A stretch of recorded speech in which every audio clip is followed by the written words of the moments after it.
Study with Divya online class में आपके सभी का स्वागत है।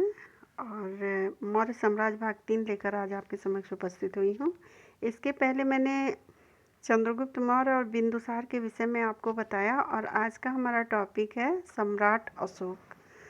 सम्राट अशोक का जो शासन काल दिखाई देता है वह दिखाई देता है 273 ईसा पूर्व से 232 ईसा पूर्व तक।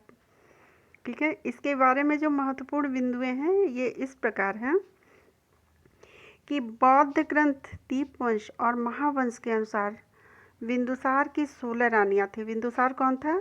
यह सम्राट अशोक का पिता था और इसकी कितनी रानियां थी? इसकी 16 रानियां थी।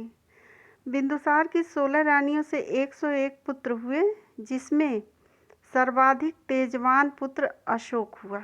ठीक है, महावंश में बिंदुसार के सबसे बड़े पुत्र का नाम सुमन बताया जाता है और दीपवंश में सबसे बड़े पुत्र का नाम सुसीम बताया गया है। लेकिन अशोक का मात्र एक ही सगा भाई था जिसका नाम था विगताशोक। ठीक है, इसके बाद बौद्ध अनुश्रुतियों से यह पता चलता है कि अशोक ने अपने 99 भाइयों को मारकर मौर्य साम्राज्य की गद्दी को प्राप्त किया था। इसकी सूचना कहाँ से मिलती है? बौद्ध अनुश्रुतियों से। बौद्ध अनुश्रुतियाँ कहती हैं कि अशोक ने अपने 99 भाइयों को मारकर जो है मौर्य साम्राज्य की गद्दी को प्राप्त किया था। अशोक का सिंहासनारोहण 273 बीसी में हो चुका था, लेकिन उसका राज्याभिषेक जो है सिंहासनारोहण के 4 वर्ष बाद 269 बीसी में हुआ। यानी शासन के ऐसा लगता है कि इन 4 वर्षों में वह आंतरिक समस्याओं को सुलझाने में व्यस्त रहा और राज्य सिंहासनारोहण के बाद राज्याभिषेक जो है 4 वर्ष बाद 269 बीसी में हुआ। अशोकावदान माला में अशोक की मां का नाम शुभदांगी बताया गया है। महाबोधि वंश में अशोक की माता का नाम धम्मा बताया गया है, जबकि दिव्यावदान में अशोक की माता का नाम पाशविका बताया गया है। तो ये अशोक की माता का नाम ये जो है अभी विवादास्पद है, क्योंकि अलग अलग ग्रंथ जो है अलग अलग बातें कहते हैं कि अशोक की माँ का नाम कोई कहता है शुभदांगी था, कोई बताता है धम्मा था, तो कोई बताता है पाशविका था। ठीक है, बौद्ध ग्रंथों में अशोक की कई पत्नियों का उल्लेख किया गया है, जिसमें असंगमित्रा, महादेवी, पद्मावती और तिष्यरक्षिता थी। इसके अलावा जो है कौशाम्बी से एक अभिलेख प्राप्त हुआ जिसमें अशोक की एक ही रानी कारुवाकी का उल्लेख किया गया है। ठीक है, अशोक की एक ही रानी कारुवाकी का उल्लेख किया गया है। बौद्ध ग्रंथों में अशोक के 2 पुत्रों का उल्लेख मिलता है, एक कुणाल और दूसरा महेंद्र, जबकि कल्हड़ की राजतरंगिणी में अशोक के एक पुत्र का उल्लेख और भी प्राप्त होता है जिसका नाम जालौक था। यह कश्मीर का स्वतंत्र शासक था। इसके बाद तीवर, एक पुत्र का नाम और मिलता है जिसका नाम तीवर था, और तीवर किसका पुत्र था? तीवर जो है कारुवाकी का पुत्र था। इसके बाद अशोक का नाम अशोक उसके 4 अभिलेखों में मिलते हैं। वैसे अशोक के अधिकतर अभिलेखों में उसका नाम देवान पियेन प्राप्त होता है, लेकिन अशोक को अशोक नाम से उसके 4 अभिलेखों में उल्लेखित किया गया है। गुर्जरा अभिलेख मध्य प्रदेश, मास्की अभिलेख कर्नाटक, नेत्तूर अभिलेख कर्नाटक और उडेन गोलन अभिलेख कर्नाटक। इन चारों में अशोक शब्द लिखा हुआ है। ठीक है, और बाकी उसके अभिलेखों में लिखा गया है देवान पियेन। ठीक है, आगे सर्वप्रथम 1915 में मास्की में लघु शिलालेख में अशोक का नाम पढ़ा गया। जो मास्की का लघु शिलालेख प्राप्त हुआ था वहाँ पर सर्वप्रथम जो है जब उस अभिलेख को पढ़ा गया तो उसमें अशोक का नाम अशोक प्राप्त हुआ। अशोक ने अपने राज्याभिषेक के 8वें वर्ष यानी 261 बीसी में कलिंग की विजय की थी। बहुत इम्पॉर्टेंट है कि अशोक ने कलिंग की विजय किस वर्ष की, राज्यारोहण के किस वर्ष की? तो राज्याभिषेक के 8वें वर्ष यानी 261 BC में उसने कलिंग की विजय की थी। ठीक है। अशोक के कलिंग विजय की जानकारी उसके 13वें दीर्घ शिलालेख से प्राप्त होती है। ये दोनों क्वेश्चन जो है बहुत ही इम्पोर्टेंट है और ये अक्सर पूछता है कि राज्याभिषेक के किस वर्ष अशोक ने कलिंग की विजय की, या उसके कलिंग विजय की जानकारी उसके किस शिलालेख से प्राप्त होती है। तो इसको ध्यान रखिएगा कि राज्यारोहण के 8वें वर्ष अशोक ने कलिंग की विजय की और कलिंग विजय की जानकारी उसके 13वें दीर्घ शिलालेख से प्राप्त होती है। कलिंग विजय के पश्चात अशोक ने बौद्ध धर्म स्वीकार कर लिया, क्योंकि कलिंग विजय में जो भयंकर वो युद्ध हुआ था, उस युद्ध में जो भी जितने लोग भी मारे गए उनको देखकर अशोक का मन बदल गया और उसने तुरंत जो है बौद्ध धर्म को स्वीकार कर लिया। वेनसांग जानकारी देता है कि उपगुप्त ने अशोक को बौद्ध धर्म में दीक्षित किया था। जब अशोक ने बौद्ध धर्म स्वीकार किया तो उपगुप्त नामक बौद्ध भिक्षु ने अशोक को बौद्ध धर्म में दीक्षित किया था। और जो अभी श्रीनगर है, कश्मीर में श्रीनगर की स्थापना का श्रेय जो है सम्राट अशोक को जाता है। तो ये सम्राट अशोक की उपलब्धियां थीं और जो है सम्राट अशोक के विषय में एक छोटी सी जानकारी थी जो कि आपके एग्ज़ाम की दृष्टि से महत्वपूर्ण है। आइए अब जानते हैं कि उसके उत्तराधिकारी कौन कौन से हुए। हालांकि उसके उत्तराधिकारियों के विषय में अनेक अभिलेखों और बौद्ध ग्रंथों से बहुत सारी सूचनाएं मिलती हैं, लेकिन जो मौर्य शासकों में जो 4 नाम प्राप्त होते हैं वो काफ़ी महत्वपूर्ण हैं, जो इसके बाद शासक बने। पहला शासक नहीं बने, मतलब इनका नाम इन ग्रंथों में, इन अभिलेखों में प्राप्त होता है, ऐतिहासिक नाम है। तो ये आप जानिए। कुणाल यह अशोक का पुत्र था। संप्रति नाम था एक अशोक के उत्तराधिकारी का, यह उसका पौत्र था। ठीक है। दशरथ का नाम भी बहुत महत्वपूर्ण है, यह भी अशोक का पौत्र था। और बृहद्रथ यह अंतिम मौर्य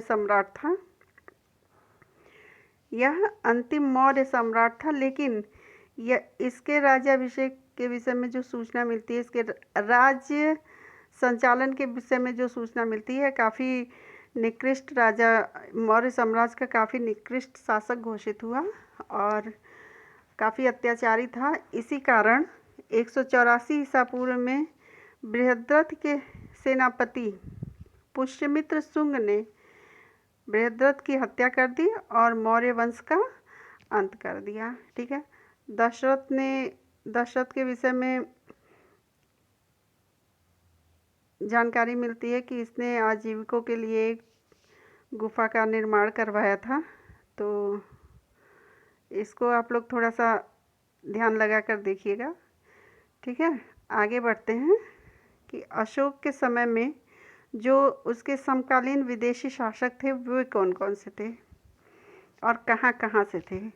तो सबसे पहले नाम आता है अंतियोक का। यह सीरिया का राजा एंटियोकस द्वितीय था। फिर आता है तुर्मै, यह मिस्र का राजा टालमी फिलाडेल्फस द्वितीय था। फिर आता है मग, यह साइरन का शासक मगस था। अगला नाम आता है अलेक्सुंदर, यह एपिरस का राजा अलेक्जेंडर द्वितीय था। अगला नाम आता है अंतेकिन, यह मैसिडोनिया का राजा एंटीगोनस था। और सबसे लास्ट में लंका यहाँ का राजा, जिसका इसके अभिलेखों में भी चर्चा प्राप्त होती है, तिस्य। ठीक है। यह जो शासक थे, यह जो स्थान के नाम दिए हुए हैं और राजाओं के नाम दिए हुए हैं, यह अशोककालीन महत्वपूर्ण शासक थे जिनसे अशोक का किसी न किसी तरह से संबंध या युद्ध हुआ था। ठीक है। अब देखते हैं मौर्यों का केंद्रीय प्रशासन कैसा था। तो मौर्यों का जो केंद्रीय प्रशासन था वह कौटिल्य के सप्तांग सिद्धांत पर आधारित था। मौर्यों का केंद्रीय प्रशासन कौटिल्य के सप्तांग सिद्धांत पर आधारित था। अर्थशास्त्र में सप्तांग सिद्धांत के अंतर्गत राजा, सेना, अमात्य, कोष, दुर्ग, जनपद, मित्र आते हैं। यानी राजा, सेना, अमात्य, कोष, जनपद, दुर्ग और मित्र जो है राज्य के 7 अंग होते हैं। अच्छा, इस काल में राजा का पद जो होता था वह वंशानुगत होता था, मतलब एक शासक का पुत्र ही शासक बन सकता था। ठीक है। और राजा जो है प्रशासन का सर्वेसर्वा होता था। राजा निरंकुश किंतु प्रजा का हितैषी होता था। कौटिल्य के अनुसार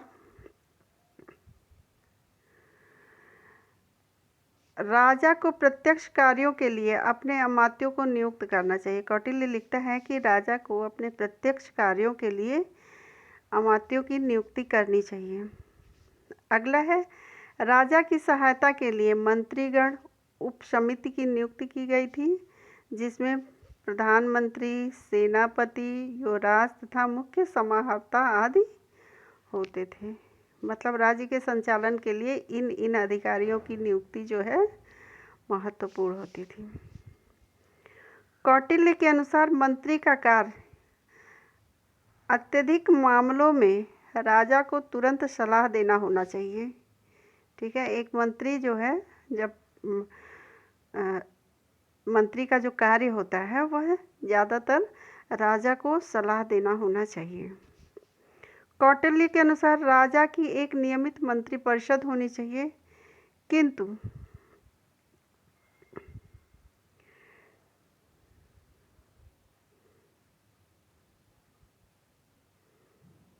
कौटिल्य ने यहाँ थोड़ा गलत लिख गया है ये, किंतु उस कैसा मंत्री परिषद होना चाहिए इसका वर्णन कौटिल्य ने नहीं किया है। यहाँ कौटिल्य होना चाहिए, जहाँ पे काटले लिखा हुआ है कौटिल्य ने उसके स्वरूप का, और ये वर्णन लिखा है यहाँ पर वर्णन होना चाहिए। कौटिल्य ने उसके स्वरूप का वर्णन नहीं किया है। आगे लिखते हैं कि राजा को देश, काल और कार्य को ध्यान में रखते हुए मंत्रियों से मंत्रणा करनी चाहिए। यानी आवश्यकता के अनुसार राजा को अपने मंत्रियों से मंत्रणा करनी चाहिए। फिर लिखते हैं, तीर्थों के अधीन अनेक अध्यक्ष होते थे जो अपने विभाग का कार्य देखते थे।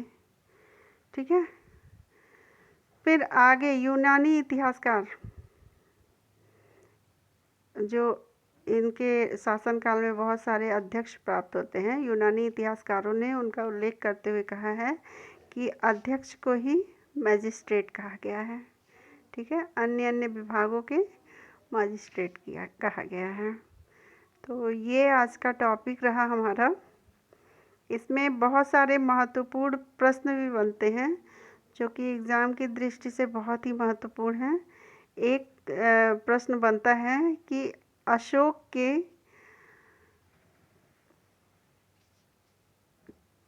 सगे भाई का नाम क्या था। तो ये है विगताशोक। ठीक है, ये है विगताशोक। ठीक है। अशोक ने राजगद्दी कैसे प्राप्त की? तो अपने 99 भाइयों को मारकर अशोक ने राजगद्दी प्राप्त की। फिर आगे प्रश्न बनता है कि अशोक का राज्याभिषेक कब हुआ? तो 269 BC में। ठीक है। फिर इसमें एक क्वेश्चन बनता है कि अशोक की पत्नी मतलब महारानी कारुवाकी का नाम अशोक के किस अभिलेख में प्राप्त होता है? तो ये है इलाहाबाद कौशाम्बी अभिलेख में। ठीक है। बौद्ध ग्रंथों में अशोक के 2 पुत्रों के नाम मिलते हैं। कौन कौन से? कुणाल और दूसरा महेंद्र। ठीक है। अशोक के समय में कश्मीर का स्वतंत्र शासक कौन था? तो कल्हड़ अपनी राजतरंगिणी में लिखता है कि जालौक नाम का एक शासक होता है वहाँ पर, जो कि अशोक का पुत्र है। यह वहाँ का स्वतंत्र शासक था। ठीक है। अशोक का नाम अशोक किस अभिलेख में प्राप्त होता है? तो ये आपके गुर्जरा, मास्की, नेतुर, गोलन और इसके बाद जो है इन्हीं अभिलेखों में प्राप्त होते हैं। लेकिन सबसे पहले अशोक का नाम किस अभिलेख में पढ़ा गया था? तो ये आपका हो जाएगा 1915 में मास्की शिलालेख में। ठीक है। फिर आपका अगला प्रश्न, ये मैंने बताया था आपको पहले ही कि अशोक अपने राज्याभिषेक के किस वर्ष में कलिंग की विजय करता है? तो ये है 8वें वर्ष में, इसको ध्यान दीजिएगा। और अशोक कलिंग विजय की जानकारी अपने किस शिलालेख में देता है? तो यह है 13वें दीर्घ शिलालेख में। ठीक है। आगे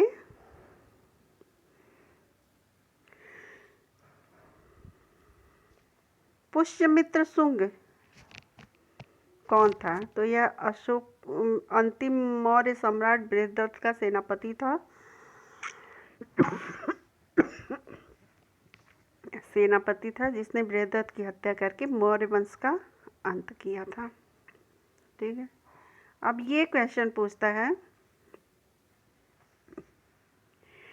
कि इसको देख लीजिएगा, ये भी महत्वपूर्ण है। यह जगह और राजा का नाम है, जगह और शासक के नाम हैं। जैसे सीरिया का राजा एंटियोकस, मिस्र का राजा फिलाडेल्फस, साइरन का शासक मगस, एपिरस का राजा अलेक्जेंडर द्वितीय और मैसेडोनिया का राजा एंटिगोनस। अशोक के समय में लंका का शासक कौन था? तो वो था तिष्य। ठीक है। अच्छा, सप्तांग सिद्धांत की चर्चा किस ग्रंथ में की गई है? तो सप्तांग सिद्धांत की चर्चा जो है कौटिल्य के अर्थशास्त्र में की गई है। ठीक है। मौर्यों का पद कैसा होता था? तो वंशानुगत होता था। ठीक है। ये सारे जो क्वेश्चन हैं ये जो है बहुत ही महत्वपूर्ण क्वेश्चन है मौर्य साम्राज्य से संबंधित। इसके बाद मैं आपको बताऊंगी कि मौर्य काल की शासन व्यवस्था कैसी थी और मौर्य काल में कौन कौन से पद थे जिसको सृजित किया गया था, और उस पद के जो पदाधिकारी थे उनको क्या क्या करने होते थे। तो आप सभी इस वीडियो को देखिए, और मेरे वीडियो को अगर आपको पसंद आता है तो इसको लाइक करिए, सब्सक्राइब करिए, शेयर करिए और कमेंट करिए। आप सभी का दिन शुभ हो। बहुत बहुत धन्यवाद।